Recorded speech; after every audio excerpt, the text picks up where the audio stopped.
Assalamualaikum warahmatullahi wabarakatuh. Perkenalkan, nama saya Muhammad Davin Pak Rezi dari kelas H21X Fakultas Ilmu Hukum, akan menjelaskan tentang penyelesaian sengketa internasional atau kuliah hukum internasional yang diajarkan oleh Ibu Dr. Suatini SHMH. Sengketa internasional sering disamakan dengan istilah sengketa antar negara, melainkan juga kasus-kasus lain yang berada dalam lingkup pengaturan internasional, yaitu beberapa kategori sengketa tertentu antar negara di suatu pihak dan individu-individu, badan-badan, korporasi, serta badan-badan bukan negara lainnya. Sengketa nasional adalah perselisihan yang terjadi antar negara berupa wilayah, warga negara, hak asasi manusia, hingga masalah terorisme. Untuk mengatasi sengketa hubungan internasional, hukum internasional telah mengatur batas negara, mengatur hubungan diplomasi, membuat, melaksanakan, dan menghapus traktat. Selain itu juga mengatur permasalahan kepentingan bersama dalam bidang ekonomi, sosial, budaya, dan hukum. Upaya-upaya untuk menyelesaikan sengketa-sengketa internasional sudah dilakukan sejak lama dan sedini mungkin, dengan cara yang seadil-adilnya bagi para pihak yang terlibat, merupakan tujuan hukum internasional sejak lama. Begitu juga kaidah-kaidah serta prosedur-prosedur yang terkait, sebagian merupakan kebiasaan dan praktik, dan sebagian juga lagi berupa sejumlah konvensi yang membuat hukum. Penyelesaian secara hukum yang menghasilkan keputusan-keputusan yang mereka juga berarti mengurangi kedaulatan negara-negara yang bersengketa. Hal ini mengingat bahwa hak berdaulat adalah hak tertinggi yang dimiliki oleh negara sebagai subjek hukum internasional yang utama. Oleh karena itu, fungsi yurisdiksional lembaga penyelesaian sengketa internasional tergantung pada penentukan diri suatu negara atas kesertaannya pada kesepakatan internasional tertentu yang menghasilkan suatu mekanisme penyelesaian sengketa internasional, layaknya penyelesaian sengketa dagang internasional pada Forum Dispute Settlement Body (WTO) sebagai badan penyelesaian sengketa dagang internasional bagi negara-negara yang menjadi anggota WTO. Namun demikian, fungsi yurisdiksional tidak akan berkembang layaknya peradilan nasional yang ada pada masing-masing negara. Dalam konteks peradilan internasional, bila suatu negara ingin mengajukan suatu perkara peradilan internasional, maka persetujuan semua pihak yang bersengketa merupakan suatu keharusan.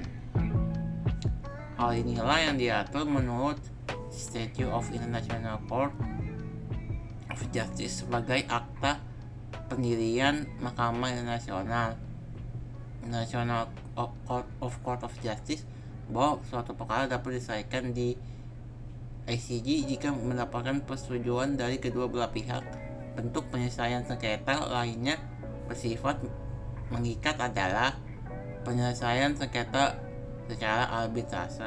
Arbitrase dalam arti sempit menurut pasal 37 Konvensi Den Haag 1907 mengenai penyelesaian secara damai sengketa-sengketa nasional, yaitu arbitrase internasional bertujuan untuk menyelesaikan sengketa antar negara oleh hakim-hakim pilihan mereka dan atas dasar ketentuan-ketentuan hukum. Penyelesaian melalui arbitrase ini berarti bahwa negara-negara harus melaksanakan keputusan dengan itikat baik. Timbulnya sengketa nasional terjadi akibat oleh beberapa faktor, yaitu atas hak suatu wilayah teritorial, sengketa nasional yang disebabkan pengembangan senjata, nuklir atau senjata, atau biologi, atau konflik nasional yang disebabkan terorisme. memberikan yang disebabkan ketidakpuasan terhadap rezim yang berkuasa dan lain-lain.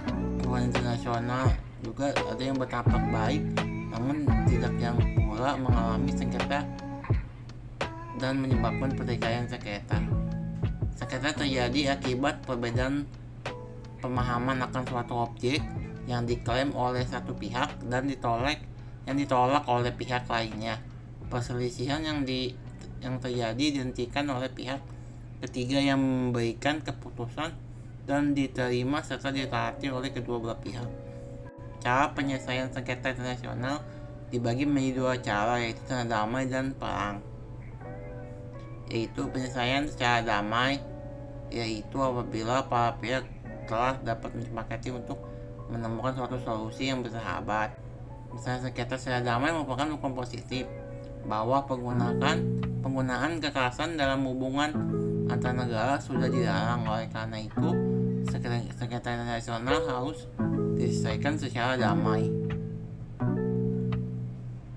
Adapun dalam penyelesaiannya, dalam sengketa internasional dapat diselesaikan dengan cara-cara penyelesaian secara damai, penyelesaian sengketa dengan kekerasan, dan penyelesaian sengketa di pengadilan. Dalam penyelesaian sengketa damai bisa dilakukan dengan cara penyelesaian melalui pertama negosiasi dengan cara merupakan teknik penyelesaian sengketa paling tradisional dan sederhana. Cara ini tidak melibatkan pihak ketiga dan berpusat pada diskusi yang dilakukan oleh pihak-pihak yang terkait. Yang kedua itu ada mediasi.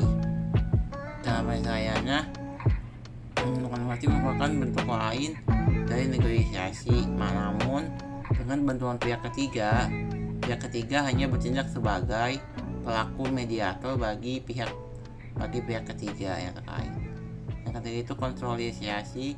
Metode penyelesaian konsolidasi merupakan penyelesaian sengketa yang bersifat internasional dalam suatu komisi yang dibentuk oleh pihak-pihak yang sifatnya permanen atau sementara berkaitan dengan proses penyelesaian pertikaian.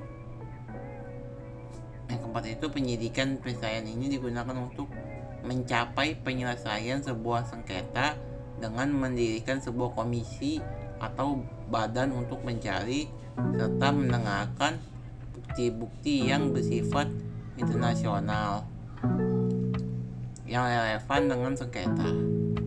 Sedangkan cara penyelesaian sengketa melalui kekerasan diantaranya yaitu perang, ditujukan untuk melakukan negara lawan atau memanfaatkan suatu penyelesaian di mana negara yang ditakutkan tidak memiliki alternatif lain selain mematuhinya. Yang kedua itu adalah retorsi, adalah pembalasan dendam oleh suatu negara terhadap tindakan tidak pantas dari negara lain. Yang ketiga itu adalah reprisal. Tindakan ini merupakan pembalasan untuk mengupayakan diperolehnya ganti rugi dari negara lain dengan melakukan tindakan yang sifatnya pembalasan. Yang keempat itu berkoalisi secara damai. Sekian materi yang bisa saya sampaikan, kurang lebihnya mohon dimaafkan. Terima kasih. Wabillahi taufiq wal hidayah. Wassalamualaikum warahmatullahi wabarakatuh.